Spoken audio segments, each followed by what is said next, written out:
તું કેટલા કમાય છે મહિનાના?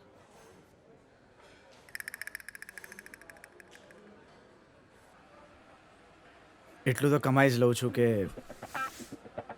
તારા જીવનની દરેક ખુશીઓ ખરીદી શકું.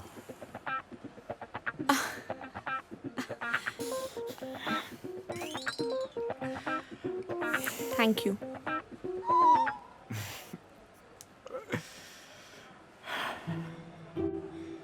જો ધંધો તો ધનનો ધોધ કહેવાય. એટલે આવે તો છપ્પર ફાળ આવે અને ના આવે તો છાપરૂટ ફાટી જાય. એટલે તને તારા પર કોન્ફિડન્સ નથી લાગતો? જો તારો સાથ હશે ને આર્યા, તો સફળતા સરળતા બની જશે.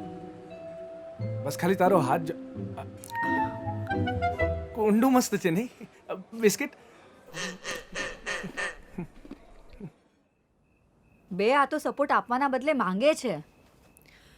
મનનો ભોળો છે. જે મનમાં આવે છે ને એ જ હોઠ પર આવે છે. એ વાત તો છે. આજકાલ 100 ટચ સાચું સોનું મળી જાય, પણ સાચો માણસ મળવો મુશ્કેલ છે. વિવાન એકદમ સાચો છે, પણ પૈસાનો કાચો છે. મારા શોખ સાંભળીને છે ને એ શોખમાં આવી જાય છે. અને અભિને તો શોખ જ છે મોટી મોટી વાતો ફેંકવાનો. અભિનો કોન્ફિડન્સ મને બહુ ગમે છે.